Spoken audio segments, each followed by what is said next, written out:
Na saga de ditadores apocalípticos, a gente viu que Bangladesh conseguiu mostrar para o mundo e até mesmo para a Venezuela que é possível sim sair de uma ditadura. E que hoje a gente viu uma das maiores vitórias para o povo de Bangladesh. Pois é, a ditadura caiu, foi para o fim e agora a gente tem um novo recomeço para esse povo. Para quem não sabe, Bangladesh estava sofrendo várias pressões sobre essa ditadura, ou seja, o povo foi para a rua e falou: "Ó, vamos te arrancar agora ou nunca. Você vai sair". E a primeira-ministra não aguentou a pressão e renunciou ao cargo. Primeira-ministra de Bangladesh renuncia ao cargo após grandes protestos. É o seguinte, Band News TV. A primeira-ministra de Bangladesh, Sheikh Hasina, renunciou ao cargo nesta segunda-feira após grandes protestos no país. Na manhã dessa segunda, a residência oficial de Hasina foi invadida por manifestantes em Dhaka, capital de Bangladesh. O premier do país antes de anunciar a renúncia. De acordo com os relatos policiais e médicos, mais de 90 pessoas morreram em confronto entre manifestantes e apoiadores do governo, apenas nos protestos do último domingo. Desde o 1º de julho, quando as manifestações começaram, foram mais de 300 mortes, ou seja, milhares de mortes. O governo declarou um toque de recolher por tempo indeterminado em todo o país a partir de 6 horas da noite. Também anunciou um feriado geral de 3 dias a partir desta segunda, para tentar conter aglomerações. A principal motivação da revolta é o sistema da corte do governo, que estabelece 1/3 dos empregos governamentais seriam reservados para parentes de veteranos de guerra de independência do país contra o Paquistão em 1971. Essa política havia sido abolida em 2018 pelo governo da então primeira-ministra Hasina, mas foi reestabelecido em junho desse ano. E esse foi o principal motivo dos protestos que aconteceram lá, tá? E é o seguinte, pois essa senhora que vocês viram aí na tela, com certeza você achou que ela era uma senhorinha que fazia bolo para os seus netos, mas não era não, era a primeira-ministra, a senhorinha era realmente barra pesada, e vou te falar, era uma ditadorazinha. E o que que aconteceu? Ela caiu, desistiu do seu cargo, resolveu falar e sair do país, né? Porque invadiram a casa dela, ou seja, um exemplo, galera da Venezuela, você já sabe o que fazer com Maduro. Invade a casa dele também. Invadiram a casa dela e arrancaram a senhora à força, ou seja, mandou ela cascar do país, ela cascou do país e renunciou ao cargo. Ou seja, temos mais um país livre da ditadura. Ou seja, também aleluia, né? Vamos dizer assim. Ninguém aguentava mais essa situação dessa ditadura em Bangladesh. O povo se revoltou lá de uma forma para que isso nunca mais acontecesse. E é tanto que conseguiram o que eles queriam. Na Venezuela também é possível fazer isso, e as chances são grandes. Só precisa ir de mais apoio internacional. Bem dizer que Bangladesh não teve muito apoio internacional, mas conseguiu mesmo assim que a primeira-ministra se retirasse do cargo. Mas põe aí nos comentários, se eu olhasse pra cara dessa senhorinha, você achava que ela era uma ditadora? Eu, pelo menos, eu nunca saberia que ela era uma ditadora se eu não soubesse que ela era a primeira-ministra de Bangladesh. Mas e você? Põe nos comentários. Mas uma coisa que vem sendo um problema para ditadores é o quê? É as redes sociais. Ô, gente que não gosta de rede social, né? Não pode ver alguém criticando que já quer censurar. É o caso do Maduro que tentou censurar as redes sociais. Só que não rolou. E para piorar, ficou mais intenso ainda a situação. Porque agora as pessoas elas estão usando mais uma estratégia de shard, entre outros memes e outras coisas, para ter um maior alcance sobre o que está acontecendo na Venezuela. Ou seja, uma shard. Não precisa nem dizer nada, que vocês já entendem o que aconteceu.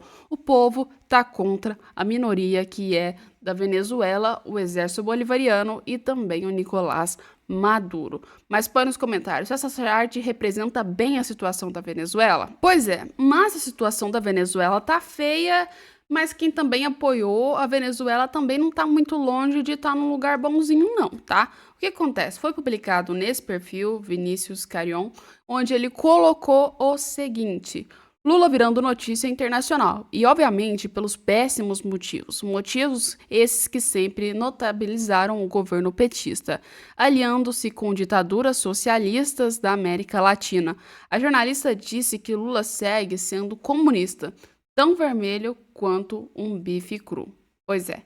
E a matéria diz o seguinte, da revista Oeste: Lula auxilia no roubo de Maduro, diz colunista da WSJ.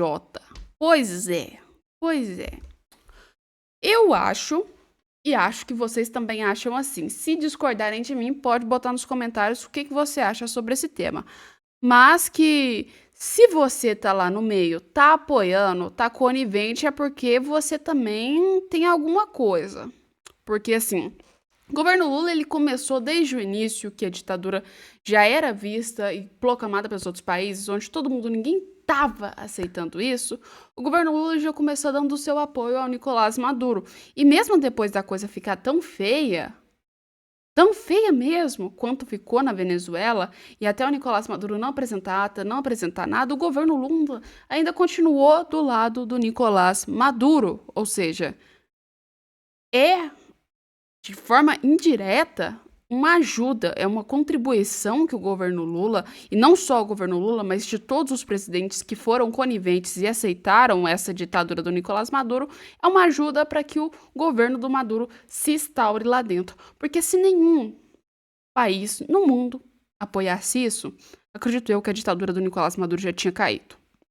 Mas o problema é que a gente tem uma porrada de país que se diz democrata, que uma porrada de país que são ditaduras, se diz que é uma esquerda que defende aí, né, as liberdades de expressão das pessoas e que, na verdade, quando vê o amiguinho sendo aí, né, colocado entre a cruz e a espada, como no caso do Maduro, corre lá para ajudar ele. Ignora totalmente o povo venezuelano que tá ali pedindo ajuda por sua liberdade de expressão, por sua dignidade humana.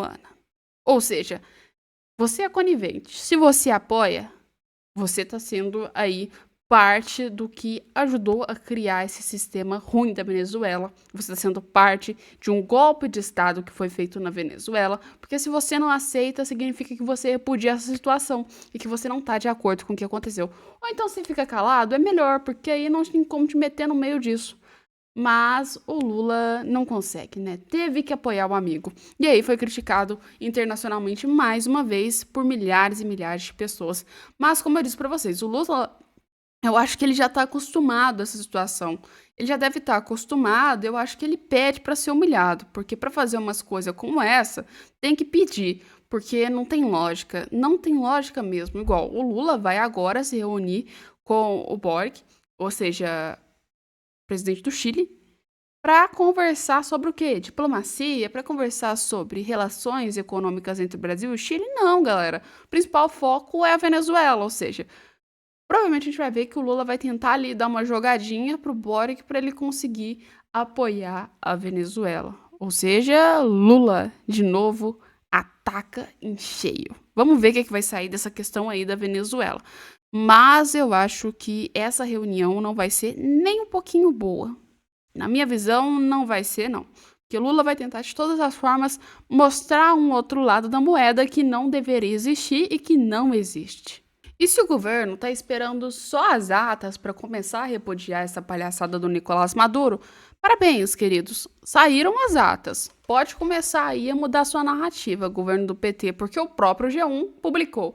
Venezuela, contagem de atas feitas por agência mostram Gonzalez com 6,89 milhões de votos e número oficial mostra Maduro com 6,4 milhões de votos aí. Não precisa nem mais de dizer o quê? Não precisa nem de mostrar mais nada. Maduro já pode começar a pegar as malas dele e arrancar do palácio lá da Venezuela. Ou seja, ele pode começar a sair do Miraflores e falar: tchau, gente, desisto, vou embora, vou sumir no mundo, porque, galera, como é que você contesta um argumento desse? Não tem nem como contestar, Foram muitos, mas muitos votos a mais que o próprio Edmundo Gonzalez conseguiu ganhar mais do que o Maduro e todo mundo viu isso, não tem nem o que falar. Quem mente aí, fala que não ganhou é porque não tá vendo as notícias ou ignora elas, como o Lula que virou e ficou em silêncio sobre isso, né? Na hora de pedir ata para dizer que confirmava que o Maduro tinha ganhado, que o Edmundo Gonzalez tinha ganhado para reconhecer, falou, mas na hora que tem as atas reveladas, o Lula ignora e não fala nada. Ele prefere ir para próprio Chile, né, conversar sobre o assunto e ignorar que as atas já foram entregues e que agora precisa do quê? De uma resposta sobre o que está acontecendo. Ou seja, o governo do PT tá aí, as atas estão aí. É só virar, questionar e falar agora. Já tem na cara dura que o Edmundo Gonzalez ganhou. Pois é, mas o governo petista não quer isso não. E assim, tem gente que prefere ignorar a verdade do que ter ela jogada na sua cara, porque às vezes a verdade ela não é satisfatória para todo mundo. E pro caso do PT não é, né? Mas o que também não é satisfatório para a ter a verdade, né, é o Nicolás Maduro, porque toda vez que você vem uma verdade na sua cara, ele resolve ignorar e ir para o lado que mais interessa a ele, que no caso foi o que aconteceu. Maduro, mancha de vergonha, a petição, então, da União Europeia. Para quem não sabe, a União Europeia foi lá e repudiou o que o Maduro fez. E não só a União Europeia, como quase todos os outros países ao redor do mundo e organizações. Mas mesmo assim, Maduro quer chamar essas pessoas que defendem a democracia de irreconhecidas, ingratas, com vergonha, com qualquer outra coisa que ofenda elas. Mas, claro, ele é o ser supremo que não pode ser criticado, que já quer arrancar as embaixadas dos países, não é? E no caso, quem publicou, quem falou sobre o tema foi o Euronews, e eu vou ler para vocês. O líder do exército venezuelano, Nicolás Maduro, atacou durante a União Europeia o seu alto representante, afirmando que são uma vergonha por solicitar a verificação dos seus resultados. Pois é, a União Europeia fez o básico do básico do básico que qualquer outra organização deveria ter feito, que foi virar e falar: cara, você está fazendo errado. Por que você está fazendo isso? Não inventa moda, não. Você perdeu, deixa o poder, vai embora. Não precisa mais divulgar essas atas, não, porque a gente já sabe que as atas não são verídicas. Vai embora daí da Venezuela. Pois é. E o Maduro criticou como são uma vergonha, ou seja, eles terem pedido uma verificação das atas dos resultados eletrônicos, o Maduro não entregar e depois eles virarem e falar: ah, então se você não quer entregar, legal, você perdeu. Ou seja, Maduro tinha a obrigação de entregar essas atas, não conseguiu. O lugar não reconheceu, a própria organização não reconheceu porque não tinha ata. Para o Maduro, eles estão ofendendo ele. Ou seja, eu acho que o Maduro ele tá indo para a situação do próprio Biden. Eu acho que ele não tá com a cabeça batendo muito bem, não. Porque cada falinha, cada coisa doida, cada situação que, gente, vamos dizer, ou o Maduro se faz de sonso ou ele é sonso. Uma dessas duas coisas só pode ser, porque criticar não vai colar mais, Nicolás Maduro. Pois é, vocês viram que isso não tá colando mais e não tá legal. E falando agora em outro tema, mas não tão muito longe do que a Venezuela também fazia, o Brasil se encontra em um rombo grande. Porque o governo Lula tem agora estatais, tem rombo de quase 3 bilhões no primeiro semestre. Parabéns, PT! Ou seja, em um semestre vocês conseguiram perder quase 3 bilhões em um rombo. Ou seja, como é que vocês vão repor uma coisa dessa? As estatais federais vinculadas ao governo Lula da Silva, né, retiraram então um rombo de 2,9 bilhões no primeiro semestre de 2024, que representa um aumento de 81,3% em relação ao mesmo período em 2023, quando o déficit primário foi de 1,2 bilhões. E em 2022, o último ano do Jair Bolsonaro, onde houve um superávit de 6,5 bilhões, ou seja, o governo Bolsonaro conseguiu trazer mais dinheiro para os cofres brasileiros e não aconteceu um rombo, porque teve um superávit. E, no caso, o governo Lula Em 2 mandatos, ele conseguiu subir exatamente 81,8% só no primeiro semestre. Então, significa que até acabar os 4 anos do Lula, a gente já não vai ter mais Brasil. Não vai ter mais nada porque vai estar todo mundo pagando esses rombos. Ou então, o governo não vai ter mais dinheiro para ter aí, né, no caso, para gastar com os brasileiros. A questão é que onde está indo essa grana? É a pergunta que a gente faz. Se o rombo tá, significa que não conseguiram. A economia está falhando. Mesmo subindo impostos e mesmo fazendo toda essa arquitetura que o Lula fez para conseguir grana, mesmo assim não conseguiram regular e tá um rombo, gente. Ou seja, agora tá ruim. Mais tarde vai ficar pior. Mas, de qualquer forma, mesmo com rombo, ajuda a Nicolás Maduro, ninguém está aceitando nada que vem do governo Lula, especialmente o Mauro Sabino. O Mário Sabino, ele é um jornalista muito polêmico e ele trouxe a seguinte matéria para a gente. A diplomacia brasileira trabalha para manter Maduro no poder. O objetivo da diplomacia brasileira seria evitar que Maduro se radicalize ainda mais e dê um alto golpe. Ou seja, Celso Amorim está aí para desmentir. O Brasil ele está se preparando ao mais vergonhoso dos papéis. Iludir a comunidade internacional e o próprio povo brasileiro ao fazer a conta que busca dados e informações para se checar o impossível. Conclusão sobre a confiabilidade do pleito. A verdade é que só a oposição ganhou. Maduro perdeu. Amorim, Lula, Disseu e outros que aí jamais farão nada contra Maduro, seu comparsa. Seguinte, o Brasil tá entrando num papel vergonhoso mesmo. O Brasil tá sendo aquele amigo. Você já viu aquele amigo quando você faz alguma coisa de errado, ele vai lá e fala: Não, não foi bem assim, não. Parece que você tá enganado. Não, a culpa não foi sua, não. A culpa foi do outro.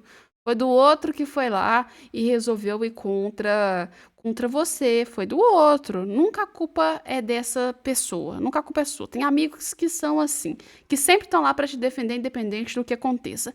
E, de certa forma, o governo Lula está tendo esse papel dentro da própria ditadura do Nicolás Maduro, tá? E o que acontece? O Maduro, no cenário internacional, esses últimos dias, ele fez o quê? Ele tá dando um alto golpe nesse, ou seja, ele deu um golpe na Venezuela e agora ele vai dar um alto golpe porque ele tá colocando ele mesmo na forca. Cada ação que ele faz, cada medida, cada fala que sai da boca do Nicolás Maduro é ainda pior. E quando sai alguma coisa da boca dele, vem o seguinte: vem uma coisa muito grande escrita junta, ou seja, vem aí um negócio chamando ditadura. Pois é, cada dia mais ele mostra que é um ditador. E dizer que persegue a oposição, de que está defendendo a democracia da Venezuela e tirar embaixadas do país, estão aí colocando cada vez mais a forca do Maduro mais apertada. E o Brasil não quer que o Maduro caia. Por algum motivo, o Brasil tem uma relação amorosa com o Maduro, que ninguém entende. É uma coisa tipo relação abusiva, não faz sentido algum. Mas o Brasil continua com as relações com o Maduro, mesmo ele não pagando dívidas e outras coisas nesse sentido, e principalmente por ele ser um cara que deveria estar preso, né? Mas o Brasil continua. E o Brasil está defendendo de todas as formas possíveis o Maduro, tentando fazer uma máscara de fumaça para que o mundo não veja que o Maduro é um ditador. Ou seja, cada vez que o Maduro solta uma fala, critica o Brasil, critica algum lugar, o Brasil vai lá e passa um pano legal ou então finge demência para que as coisas não voltem para o Nicolás Maduro, para que o foco não venha para que o Nicolás Maduro caia do poder. E a gente está vendo o Celso Amorim fazendo isso. O Lula fazendo isso. Não é à toa que o Celso Amorim virou e disse: Olha, a Venezuela tem um dos sistemas mais democráticos da história. O mesmo sistema que é o mais democrático foi o que falhou e fez uma fraude eleitoral. Agora, em 2020, em pleno 2024. E sem contar que o Lula disse outras falas polêmicas. Eleições não foram graves. Ou seja, tudo o que está acontecendo, o suco da Venezuela, a gente pode falar assim, do caos econômico que está acontecendo lá, o governo Lula ele está fingindo que não está acontecendo. Ele está fazendo com que todo mundo foque no governo Lula. Isso é uma estratégia ótima que o Brasil está fazendo. O foco que eles vêm jogando é em cima do Lula do que do Maduro, entendem? Então tá todo mundo lá, ó, Lula tá fazendo isso. Ó, o Lula falou do Maduro, o Lula sei lá o quê, Lula, Lula. E o foco tá saindo realmente do próprio Maduro. E é isso a estratégia que o governo Lula vem fazendo em relação à Venezuela, tirando o foco do Maduro para que ele não se auto-sabote. Porque se ele sabotar, deve ter alguma coisa que ele sabe, deve ter alguma coisa que o Nicolás Maduro tem de importante que pode ser preocupante para o governo brasileiro. Porque para apoiar um ditador e não deixar com que ele caia só assim. Porque fora isso não tem nem sentido algum, né? E a gente fica por hoje aqui com essas matérias com vocês, mas fica tranquilo porque tem mais vídeo, mais informações às 6 horas da tarde. Então já fica aqui, escreve, deixa o like, compartilha que a gente vai voltar com mais conteúdos para vocês. Então, legal, beleza? Até o nosso próximo vídeo.